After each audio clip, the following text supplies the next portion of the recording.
प्यारे बच्चों को मेरा नमस्कार। बच्चों, आज अपने करने जा रहे हैं कक्षा 9 का देवी मैना को भस्म कर दिया गया। नाना साहब की पुत्री देवी मैना को भस्म कर दिया गया। ये लिखा किसने है? चपला देवी जी ने। ठीक है, तो सबसे पहले ये पता होना चाहिए कि ये लेखन की विधा क्या है। लेखन की विधा, तो इसे एक कहानी की तरह लिखा गया है और रिपोर्टाज भी कह सकते हैं। इसे रिपोर्टाज भी कह सकते हैं या रिपोर्टाज का प्रारंभिक रूप। रिपोर्ट की तरह लिखना ये एक कहानी की तरह है। और देखिए, चपला देवी जी ने किसके बारे में लिखा है? मैना के बारे में। तो मैना कौन थी, सबसे पहले ये पता होना चाहिए। तो मैं इसमें बता दूं आपको कि कौन कौन से पात्र हैं। इसमें पात्र हैं सबसे पहले मैना, जो कि सिर्फ 13 वर्ष की है। कितने वर्ष की? 13 वर्ष की। और सेनापति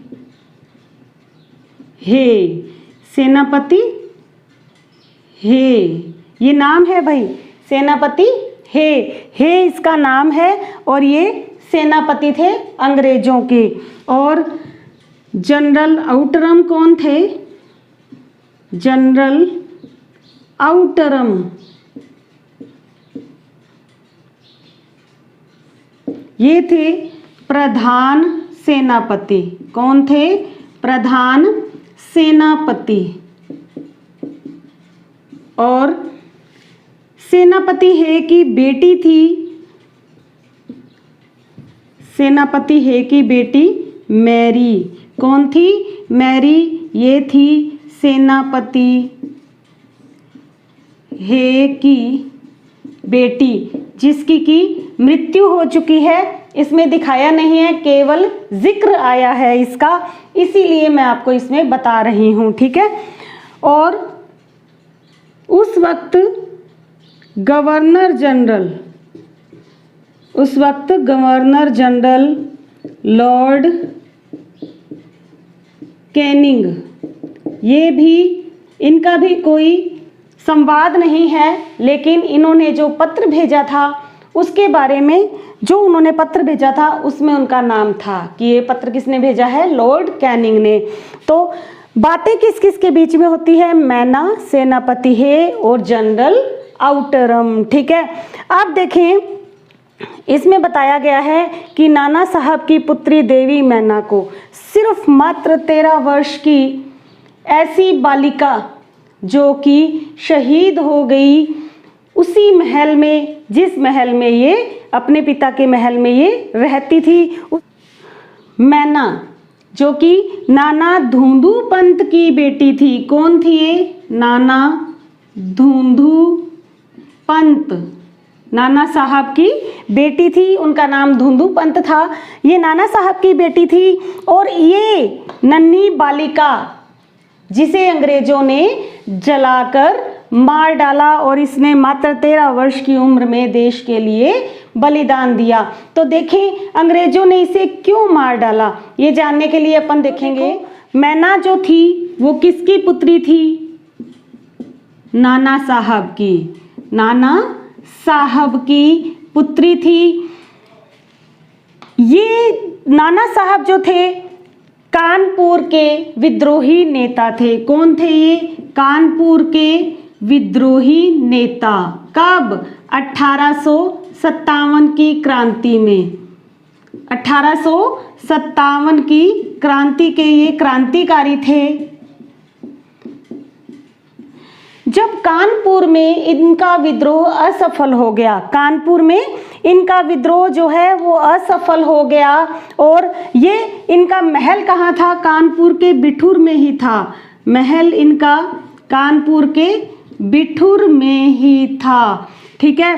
और ये जब वहाँ से भागने लगे, अपने महल से जब ये भागने लगे, क्यों? क्योंकि इनका जो असफल था, जो अभियान था वो असफल हो गया था और ये वहाँ से भागने लगे, तो किसी वजह से अपनी पुत्री को नहीं ले जा सके। कोई कारण रहा होगा, क्यों? क्योंकि इनको आगे जाके और क्रांतिकारी अभियान चलाने थे, इस वजह से। और देवी मैना ने भी इनकार कर दिया होगा कि पिताजी मैं यहीं पर रहूंगी, आप जाकर अपने अभियान को सफल बनाएं। तब ये अपनी पुत्री को नहीं ले जा सके। ये कहाँ पर रही? बिठूर के महल में। कहाँ पर? बिठूर के महल में ही ये रही। अब क्या आदेश था सेनापतियों को? सभी उनका, वहाँ के जो सेनापति थे उनको आदेश था कि इस महल को तोपों से उड़ा दिया जाए। अब अंग्रेजी सेना जितनी भी थी, सेनापति जो थे, वे महल को लूटने के लिए महल के अंदर घुस गए, महल को लूटने के लिए। पर इनको थोड़ी बहुत वहाँ पर संपत्ति मिली, ज़्यादा संपत्ति नहीं मिली। और जैसे ही इन्होंने बाहर आके तोपें लगाई महल को उड़ाने के लिए, तो सामने निकलकर एक बालिका, कौन? मैना, ये छोटी बालिका सामने आकर खड़ी हो गई। और सेनापति, सब लोग हैरान थे, अंग्रेज हैरान थे कि जिस वक्त ये महल लूटा, जिस वक्त ये महल लूटा, उस वक्त ये बालिका उन्हें कहीं भी दिखाई नहीं दी। और जैसे ही तोपें लगानी शुरू की, ये बालिका आकर खड़ी हो गई सामने। तब उन्हें बहुत हैरानी हुई और बालिका ने क्या कहा? देखो, मैना ने कहा कि क्या आप इस महल को बचा सकते हैं? किसे कहा? सेनापति हे को। किसे कहा? सेनापति हे को कहा। क्या कहा? कि क्या आप इस महल को बचा सकते हो? तो सेनापति हे मैना का करुणामयी मुख और बहुत ही कम उम्र, अल्प वयस थी वो। अल्प वयस एक शब्द आया है, इसका मतलब होता है अल्प वयस। अल्प का मतलब कम और वयस का मतलब उम्र। बहुत ही कम उम्र थी, मात्र 13 साल की कम उम्र, और बहुत ही मासूम इसका चेहरा था। वो देखकर सेनापति हे को उस पर दया आ गई और वापस उसने पूछा कि क्या चाहती हो? तो उसने कहा, क्या आप इस महल की रक्षा करने की कृपा करेंगे? तब सेनापति ने कहा कि इस महल की रक्षा करने में तुम्हारा क्या उद्देश्य है? देखो, उस वक्त मैना ने शुद्ध अंग्रेजी में सेनापति हे से बात की कि क्या आप इस महल की रक्षा करेंगे? और उन्होंने कहा कि इस महल की रक्षा करने के पीछे तुम्हारा क्या उद्देश्य है? तब बालिका ने क्या कहा? मैना ने क्या कहा कि इसको तोड़ने में आपका क्या उद्देश्य है? बालिका ने देखो बिल्कुल भी डरी नहीं, वो एकदम निडरता से वह बात करती रही कि इस महल को तोड़ने में आपका क्या उद्देश्य है। तब सेनापति हे ने कहा कि हमें आदेश है कि नाना साहब से जुड़ी हुई कोई भी चीज़ बचनी नहीं चाहिए, उसे गिराने का, तोड़ने का आदेश हमें मिला हुआ है, इसीलिए हम अपने आदेशों की पालना कर रहे हैं। तब मैना ने कहा कि ये जो महल है, ये तो जड़ पदार्थ है। ये महल क्या है? जड़ पदार्थ है कि इसने तो तुम्हारा कुछ नहीं बिगाड़ा, इस महल ने तो तुम्हारा कुछ नहीं बिगाड़ा। जो दोषी हैं सजा उनको मिलनी चाहिए, इस महल को नहीं। ये महल, मेरा तो उद्देश्य केवल इतना ही है कि ये महल मुझे बहुत प्रिय है। ठीक है, अब देखें, प्रश्न आ जाएगा कि महल को तोड़ने से बचाने के लिए बालिका मैना ने क्या क्या तर्क दिए। तो क्या क्या तर्क दिए कि इस जड़ पदार्थ महल को तोड़ने के पीछे आपका क्या उद्देश्य है, या इस जड़ पदार्थ महल ने आपका क्या बिगाड़ा है, इसे क्यों तोड़ना चाहते हो? और ये महल मुझे बहुत ही प्रिय है, मैं इसी महल में रहना चाहती हूँ, इसीलिए मैं इसकी रक्षा करना चाहती हूँ। सेनापति हे को तो उस पर दया आ ही गई थी। सेनापति हे ने कहा कि ये कर्तव्य के अनुरोध से कहा, कि कर्तव्य की भावना से कहा। क्यों? क्योंकि ये अंग्रेजों के सेनापति थे, तो इनका कर्तव्य था उनके आदेशों की पालना करना। किनके आदेशों की? अंग्रेजों के आदेशों की। तो सेनापति हे ने मैना से कहा कि ये मेरा कर्तव्य है। क्यों? क्योंकि मुझे अपने कर्तव्यों का पालन करना होगा और हमें आदेश मिला है कि नाना साहब से संबंधित किसी भी चीज़ को छोड़ा ना जाए। तब मैना ने कहा कि क्या आप मुझे जानते नहीं हैं? मैं आपकी पुत्री मैरी को जानती हूँ। मैरी और मुझ में बहुत अच्छा संबंध था। वो मेरी बहुत प्यारी मित्र थी। वो दिल से मुझे चाहती थी और मैं भी उसे दिल से चाहती थी। जब मैं आपके घर आती थी तो आप भी मुझे पुत्री के समान ही प्यार करते थे। और ये कहती है कि मुझे बड़ा दुख है कि मैरी की मृत्यु हो चुकी है और उसका एक खत अभी भी मेरे पास पड़ा है। सेनापति हे हैरान हो जाते हैं, उनके होश उड़ जाते हैं। वो जैसे ही उस सब चीज़ों को याद करते हैं तो उसे याद आता है कि अरे ये तो नाना साहब की पुत्री है, ये तो नाना साहब की पुत्री मैना है। वो याद करते ही उनके होश उड़ जाते हैं, लेकिन वो कहते हैं कि मैं कर्तव्य में बंधा हुआ हूँ, मैं फिर भी तुम्हारे इस महल की रक्षा करने की पूरी कोशिश करूँगा। इतने में ही जनरल आउटरम वहाँ आ पहुँचे। कौन? General Outram. बहुत ही खतरनाक थे, निर्दयी थे ये आ पहुँचे। इन्होंने आकर एकदम गुस्से से बोला कि अभी तक नाना साहब के महल को तोपों से क्यों नहीं उड़ाया गया। तब सेनापति हे ने कहा कि क्या इस महल को बचाया जा सकता है। विनय पूर्वक उन्होंने उसे प्रार्थना की कि क्या इस महल को बचाया जा सकता है। तब आउटरम ने कहा कि गवर्नर जनरल की आज्ञा के बिना यह तो बिल्कुल भी संभव नहीं है। क्यों?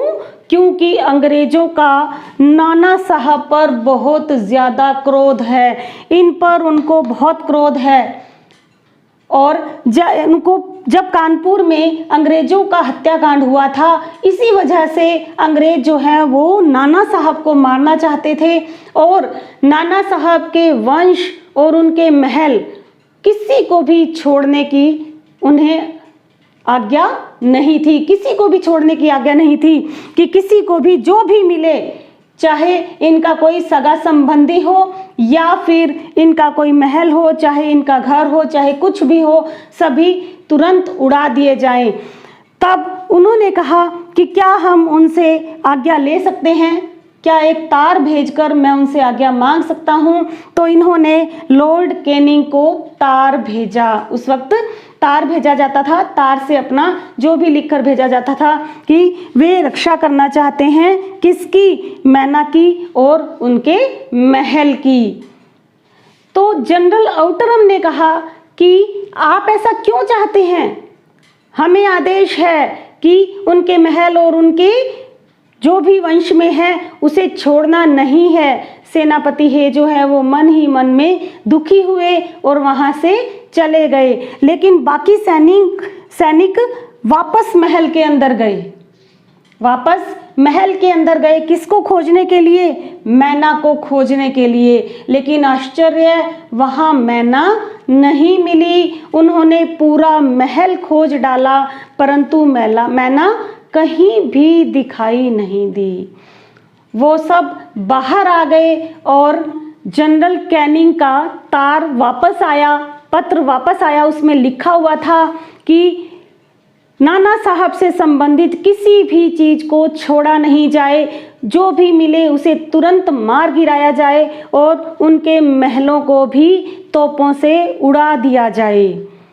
अब इसके आदेशों की पालना कौन करेगा? जनरल आउटरम, जो कि बहुत ही क्रूर था। तुरंत आग के गोले बरसाए गए और महल को गिरा दिया गया, महल को गिरा दिया गया।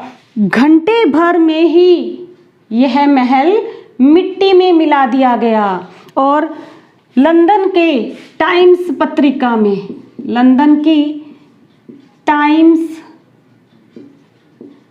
पत्रिका में खबर छपी। क्या खबर छपी? कि बड़े दुख की बात है कि भारत सरकार आज तक नाना साहब को पकड़ नहीं सकी, जिसने कानपुर में अंग्रेजों के साथ भीषण हत्याकांड किया था। उसे आज दिन तक पकड़ नहीं सकी, जिस पर अंग्रेजों का बहुत ज़्यादा क्रोध है। जब तक अंग्रेजों के शरीर में रक्त रहेगा तब तक वे कोशिश करते रहेंगे और नाना साहब को मार कर ही दम लेंगे। और जनरल हे के लिए भी लिखा, किसमें? टाइम्स पत्रिका में। क्या लिखा? कि इनके लिए बड़े ही कलंक की बात है, बड़े ही कलंक की बात है कि एक ये बच्ची पर मोहित होकर और उसके महल को और उसे बचाने की दया दिखाने लगे। बड़ी हंसी की बात है कि सेनापति हे जो अब इस उम्र में पहुंच चुके हैं, वो एक बच्ची पर दया दिखा रहे हैं। निश्चय ही इन्हें उसी के सामने फांसी दे देनी चाहिए। ये खबर कहाँ छपी? लंदन की टाइम्स पत्रिका में ये खबर छपी। अंग्रेजों ने ये खबर छापी। क्यों? क्योंकि अंग्रेजों का दबाव था भारत सरकार पर कि वे नाना साहब को पकड़े, लेकिन भारत सरकार नाना साहब को पकड़ने में असफल हो पा रही थी। इसीलिए लंदन के टाइम्स पत्रिका में ये खबर छापी गई। सितंबर की आधी रात को, मैं इसे साफ कर दूं, सन 1857 की सितंबर का महीना था और आधी रात को मैना जो है वो भग्नावशिष्ट, यानी कि भग्न मतलब टूटा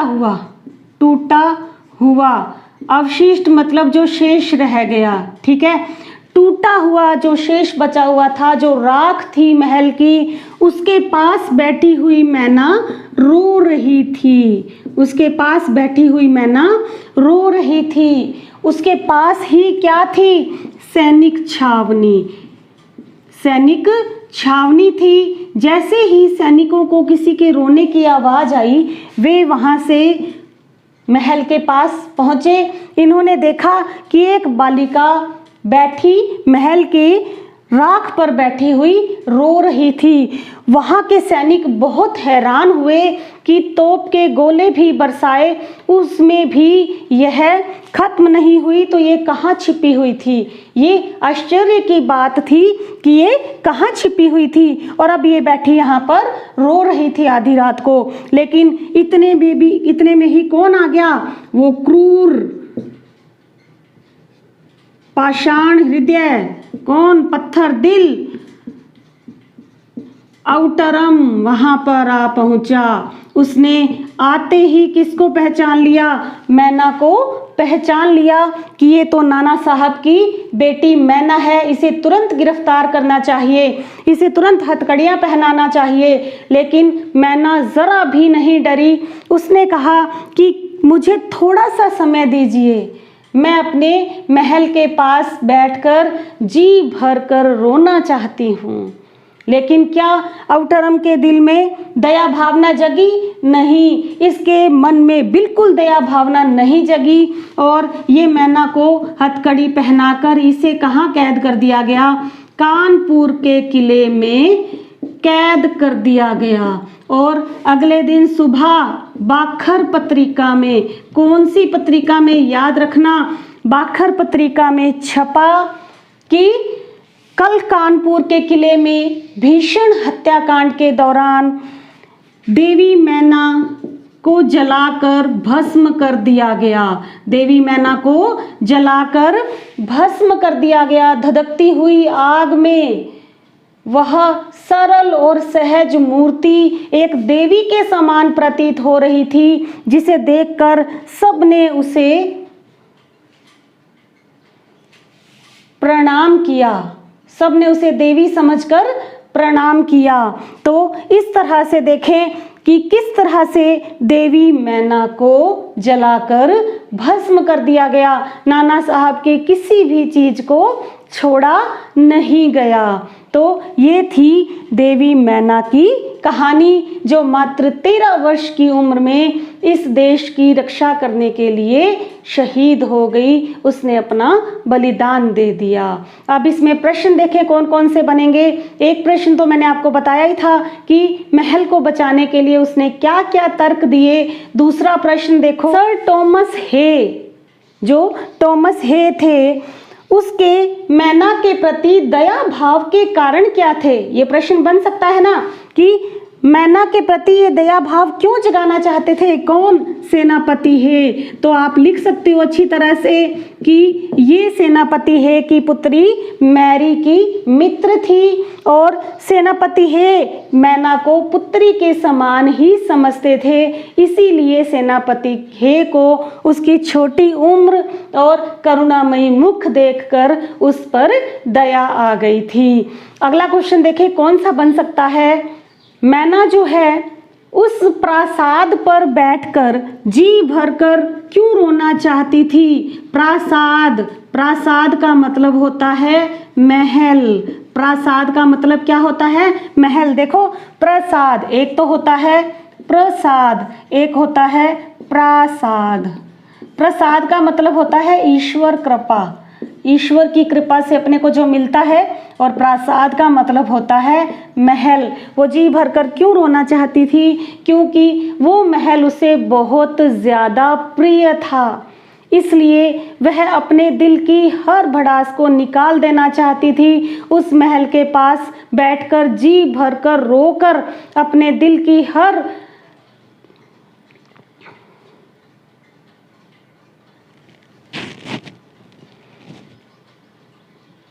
अपने दिल के हर दुख को कम कर देना चाहती थी देवी मैना।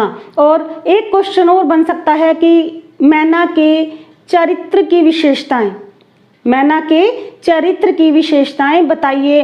तो आप लिख सकते हो कि मैना के चरित्र की कौन कौन सी विशेषताएं हैं। या प्रश्न ऐसे भी बन सकता है कि कौन कौन सी चरित्रगत विशेषताओं ने आपको प्रभावित किया। मैना की कौन सी विशेषताओं ने आपको प्रभावित किया। तो ये था अपना पाठ, नाना साहब की पुत्री देवी मैना को जलाकर भस्म कर दिया गया। तो अगली वीडियो में फिर मिलेंगे, बने रहिए मेरे साथ। Thank you, have a nice day.